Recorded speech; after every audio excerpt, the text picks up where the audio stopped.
শেষ পর্যন্ত West ইন্ডিজকে all out করতে ব্যর্থই হয়েছে বাংলাদেশ। 9 উইকেটের বিনিময়ে স্কোরবোর্ডে 450 রান তোলার পরেই ইনিংস ঘোষণা দেয় উইন্ডিজরা। এরপর ব্যাটিংয়ে নেমেই বেহাল দশা বাংলাদেশের। 1 রানের ব্যবধানে সাজঘরে ফিরে গেছেন 2 জন ওপেনার। ইনিংসের 10ম ওভারের শেষ বল জেডন সিলসের একটু বাড়তি বাউন্সের ডেলিভারিটা ঠিকঠাক সামলাতে ব্যর্থ জাকির হাসান। তার ব্যাটের নিচের কানায় লেগে বল মাটিতে ড্রপ করে ভাঙে স্টাম্প। সঙ্গে সঙ্গে ভাঙে বাংলাদেশের 20 রানের ওপেনিং পার্টনারশিপ। 3-4-এ 34 বল থেকে জাকির করেছেন 15 রান। এরপর ক্রিজে মাহমুদুল হাসান জয়ের নতুন সঙ্গী মুমিনুল হক, তবে সেই সঙ্গ টিকেছে মাত্র 1 রানের জন্য।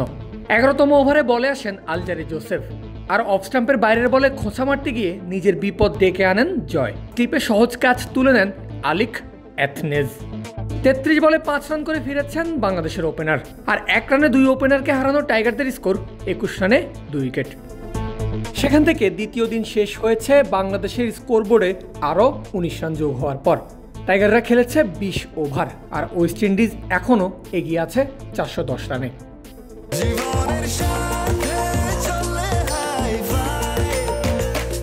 স্বাস্থ্যকর অল টাইম হানিকম, সব সময় অল টাইম হেলদি লাইফ।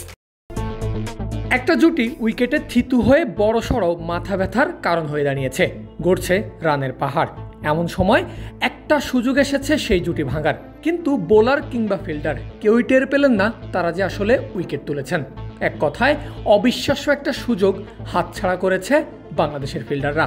119তম ওভারের ঘটনা, তাসকিন আহমেদের ডেলিভারি জাস্টিন গ্রিপসের ব্যাটের বাইরের কানায় লেগে সোজা গিয়ে জমা পড়ে বদলি উইকেট কিপার জাকির আলীর গ্লাভসে। খুবই স্বাভাবিক একটা ডেলিভারি জাকির কিংবা অন্য ফিল্ডারদের কাছে, ফলে নেই কোনো ধরনের আবেদন। অর্থাৎ আদতে কেউ বুঝতেও পারেননি আসলে কি ঘটেছে এই বলটায়। অথচ পরে টিভি রিপ্লেতে দেখা যায় বেশ ভালোভাবেই গ্রিপসের ব্যাটের কানা ছুঁয়েছিল বল। শুধুমাত্র আবেদনের অভাব কিংবা রিভিউ না নেওয়ায় 77 রানে থাকা গ্রিপস বেঁচে যান নিশ্চিত আউটের হাত থেকে। আর এমন ভুলের মাসুল বেশ ভালোভাবেই দিতে হতে পারে বাংলাদেশকে। দিনের প্রথম ওভারেই সুখবর, এরপর রেকর্ড, তারপরেই সেই চিরচেনা হতাশা। এই তিনটার মিশ্রিত অনুভূতি নিয়েই দ্বিতীয় দিনের লাঞ্চে গেছে বাংলাদেশ দল। হাসান মাহমুদের জোরালো আবেদন, এরপর wicket celebration. Batter Joshua D Silva review নিয়েছেন ঠিকই, তবে বাঁচাতে পারেননি নিজের উইকেট।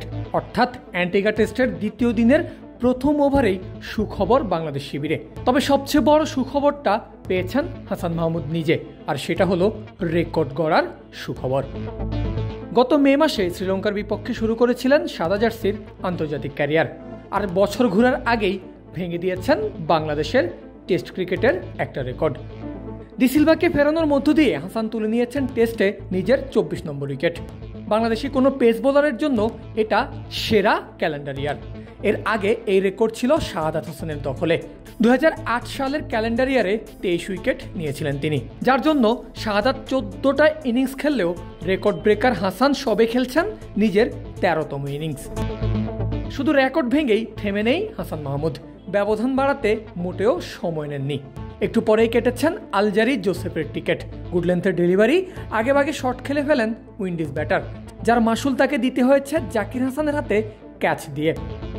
হাসান তুলে নিয়েছেন নিজের ক্যারিয়ারের 25তম উইকেট, আর অ্যান্টিগা টেস্টে 261 রানে 7 নম্বর উইকেট হারিয়েছে ওয়েস্ট ইন্ডিজ। তবে এরপরে সেই প্রথম দিনের চিত্র যেন ফিরে এলো অ্যান্টিগায়। 8ম উইকেটে জুটি গড়েছেন 2 উইন্ডিজ ব্যাটার কেমার রোচ এবং জাস্টিন গ্রিপস। এই জুটি 102 বল থেকে আদায় করে নিয়েছে নিজেদের 50।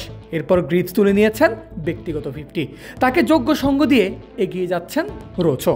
একদিকে ওয়েস্ট ইন্ডিজের স্কোরবোর্ডে বাড়ছে রান, সেই সঙ্গে বাড়ছে টাইগারদের মাথা ব্যথাও। এমন পরিস্থিতিতেই দ্বিতীয় দিনের লাঞ্চে গেছে 2 দল। পারভেজ আল হাসান, ক্রিক ফ্রেঞ্জি।